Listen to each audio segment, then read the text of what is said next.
성경 봉독 나와서 해주시기 바랍니다.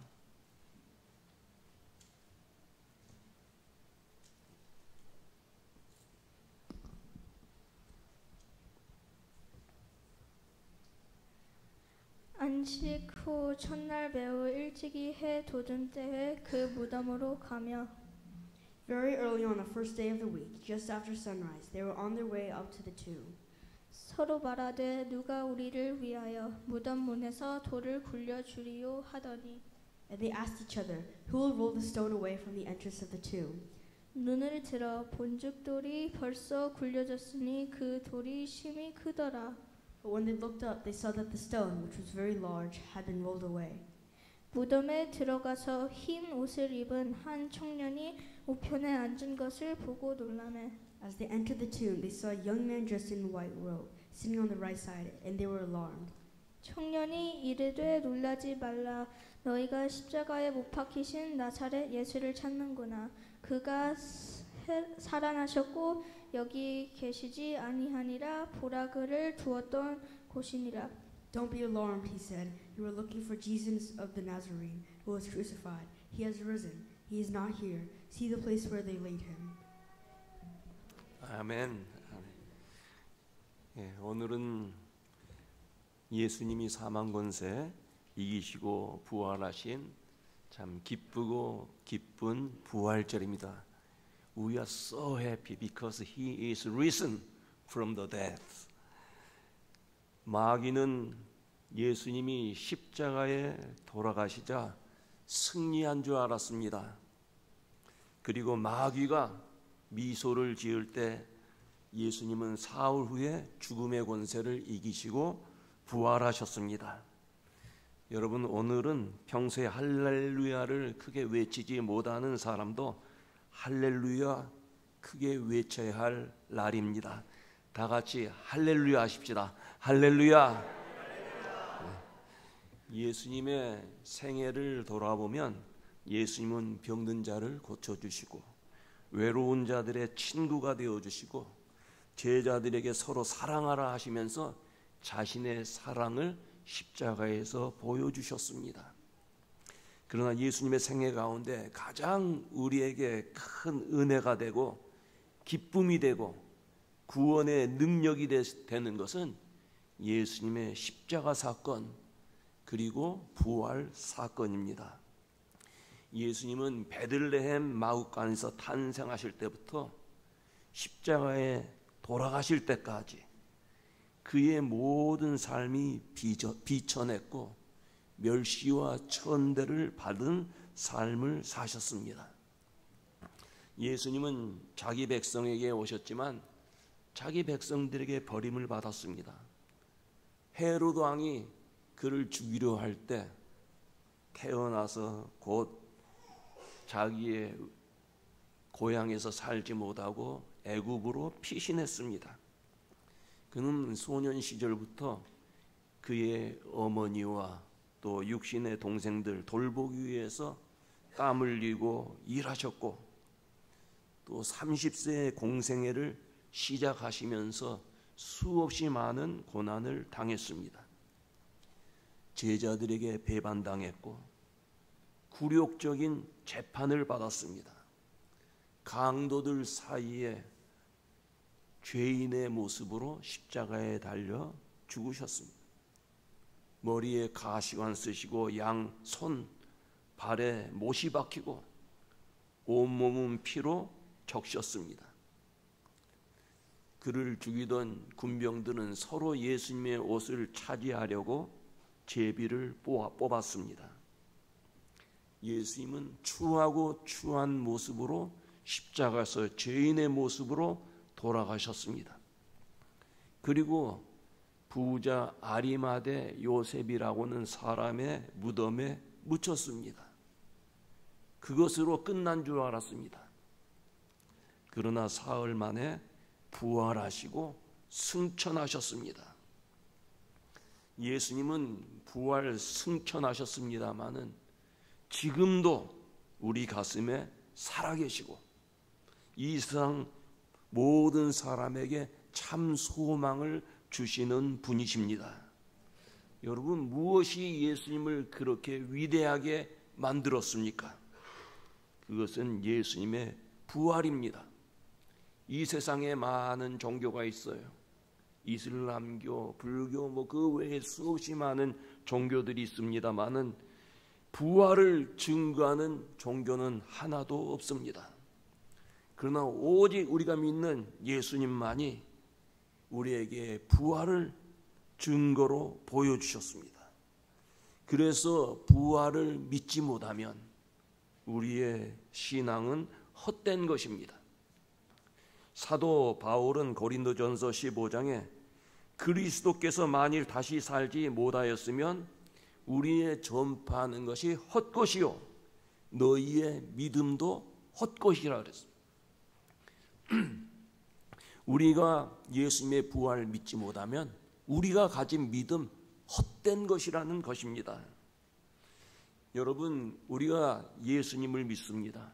여기는 우리 모두가 예수님 믿는 사람이에요. 죽음의 권세를 이기시고 부활하신 예수님을 믿을 뿐만 아니라 그 부활하신 예수님이 오늘도 나와 함께 계신 것을 믿어야 하는 것입니다. 예수님은 우리 죄를 대신 지시고 죄인의 몸으로 십자가에서 피 흘리시고 그 피로 우리 죄를 씻어주셨습니다. 여러분, 우리는 모두 하나님 앞에서 죄인들입니다. 어느 마을에 깡패 형제가 살았습니다. 얼마나 동네 사람들을 괴롭히는지 동네 사람들은 그 형제 만나기를 싫어했습니다. 얼마나 동네를 소란하게 만드는지 몰라요. 그런데 어느 날 이웃 동네에 깡패가 와서 깡패 형이 살해됐습니다. 깡패 동생이 생각할 때 우리 형은 세상에서 살면서 한 번도 착한 사람이라는 말을 들어본 적이 없다. 그러니 이제 마지막이라도 착한 사람이라는 말을 한번 들어봤으면 좋겠다. 그래서 그 마을에서 목회하는 목사님에게 찾아가서 장례식을 부탁하면서 목사님, 우리 형이 착한 사람이었습니다. 그 말을 꼭 한번 해주세요. 만약에 목사님이 그 말을 하지 못하면 목사님은 이 마을에서 목회하지 못할 줄 아세요. 아주 위협을 했습니다. 목사님은 그 사람이 어떤 사람인지 다 알고 동네 사람들도 다 아는 거예요. 그 말을 어떻게 할 것인가? 목사님도 고민에 빠졌어요. 이 소문이 동네에 퍼지니까 동네 사람들이 이 장례식에 가득 모였어요. 그리고 목사님이 과연 그 말을 할까 안 할까? 근데 설교 마지막 부분에 가서 그 목사님이 여러분, 이 사람은 착한 사람이었습니다. 동생에 비하면 착한 사람이었습니다. 그렇게 얘기한 거예요. 여러분, 우리는 어떠합니까? 이웃과 나를 비교하며 나는 착한 사람이라고 생각하지 않습니까?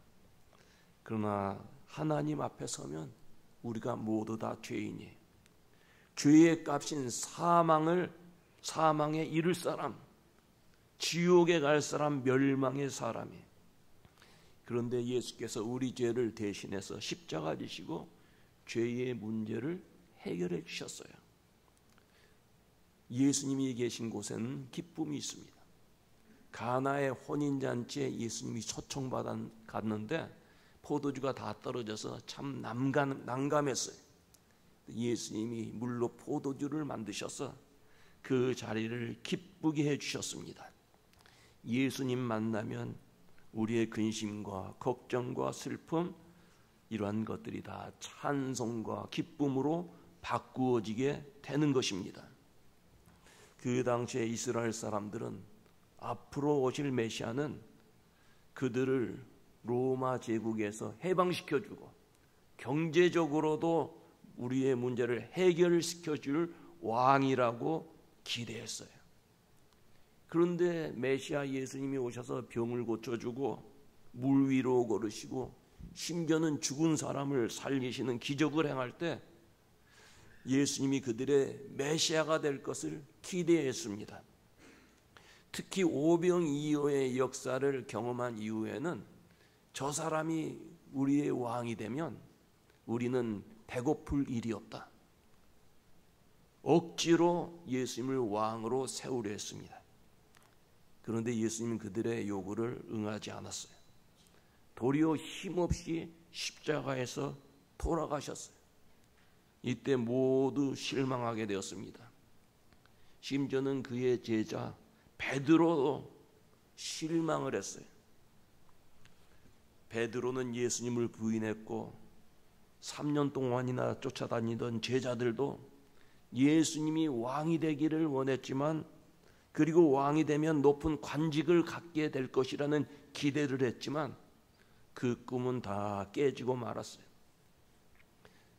가룟 유다는 은 30에 예수님을 팔고 다른 제자들은 다 도망갔습니다. 그런데 여러분, 십자가에 돌아가신 예수님 부활하셨습니다. 예수님의 부활로 인해서 제자들은 힘과 용기를 얻게 됐어요. 믿음의 확신을 갖게 되었습니다. 그동안 예수님 따라다니면서 예수 믿는다고 했지만 그들은 참된 믿음이 없었어요. 이해하지 못했어요. 예수님이 여러 번 내가 죽을 것이고 부활할 것이다 알려주셨지만 그 뜻을 이해하지 못했습니다. 그래서 제자 도마도 부활하신 예수님을 보고도 의심을 했습니다. 그러나 부활하신 예수님을 만난 이 제자들, 믿음이 확고한 사람들이 되었어요. 예수님이 십자가에 돌아가신 후에 그들은 모두 불안했습니다. 예수님이 체포되고 십자가에 달리신 것을 보면서 우리도 체포되고 죽게 될 것이라고 공포에 쌓였어요. 그래서 다락방에 모여서 문을 잠그고 숨어 있고 숨도 제대로 쉬지 못했습니다. 그러나 부활하신 예수님을 만난 이후에 그 손과 발을 창으로 찔린 그러한 옆구리를 볼 때 불안은 사라졌어요. 예수님의 부활을 보면서 우리도 부활할 수 있다. 우리도 다시 산다는 믿음이 생겼어요. 어제까지만 해도 두려워서 숨어있던 제자들이 부활의 주님을 만난 이후에 변화되어 담대히 나가서 예수님의 부활을 증거하게 됐어요. 죽음이 두렵지가 않아요. 그래서 그들은 그 이후에 대부분 예수님의 제자들 대부분이 순교했어요. 여러분, 그렇게 죽음이 두려웠던 제자들이 어떻게 도마는 인도에까지 가서 복음을 전하고 어떻게 마가는 이집트에 가서 복음을 전할 수 있었어요? 어떻게 순교의 길을 걸을 수 있었을까요? 이런 변화가 어떻게 일어났을까요? 제자들의 정신의 문제가 있었기 때문이었을까요? 그것도 한두 명이 아니라 모든 제자들이 정신의 문제가 있어서 이런 변화를 갖게 되었을까요? 이들이 이런 변화를 가졌던 것은 죽음에서 부활하신 예수님을 만났기 때문이에요. 그들은 부활의 주님을 눈으로 보았고 부활의 주님과 같이 음성을 듣고 대화를 나눴기에 이런 변화가 있었고 담대해질 수 있었어요. 이것이 예수 그리스도의 부활의 한 증거입니다. 부활의 주님을 만나면 담대하게 우리의 삶을 이겨나갈 수 있는 것입니다. 때로는 베드로처럼 제자들처럼 우리도 실망할 때가 있고 낙심할 때가 있고 불안해할 때가 있어요. 현대인들은 불안한 마음이 그 삶 속에 내재되어 있습니다. 몸이 좀 아프면 혹시 무서운 질병에 걸리지 않았을까 걱정을 해요. 가게에 단골 손님이 하루라도 안 오면 불안해합니다. 저녁 때가 되었는데 귀가해야 할 자녀들이 늦으면 온갖 여러 가지 생각이 들면서 불안해합니다. 현대인들의 마음속에는 불안이 자리 잡고 있어요. 그러나 살아계신 예수 그리스도를 만나면 세상이 알 수도 없고 세상이 빼앗아갈 수 없는 그러한 평안을 우리에게 주시는 줄로 믿습니다. 여러분, 부활의 주님을 만난 사람은 부활의 주님과 계속 함께 사는 거예요. 오늘 하루만 부활의 주님을 찬송하는 것이 아니라, 기뻐하는 것이 아니라 부활하신 주님과 계속해서 매일매일 함께 사는 것입니다. 한때 큰 죄를 짓고 감옥에 갔다가 감옥에서 예수님을 영접하고 변화된 사람들이 있어요. 우리 한국에 보면 대도, 아주 큰 도적, 아주 무서운 깡패, 이런 사람들이 감옥에 가서 예수님 영접하고 변화되었다. 그래서 나와서 각 곳에 다니면서 예수님을 증거합니다. 간증을 해요. 그런데 얼마 가지 않아서 또다시 똑같은 죄를 지어서 경찰에게 체포되고 감옥에 가게 돼요. 참, 그래서 세상 사람들의 비방거리가 되고 교회의 부끄러움이 되는 그런 사람들이 여럿 있어요. 여러분, 왜 그들이 예수님 만났다고 하면서 또다시 죄의 길에 돌아갔습니까?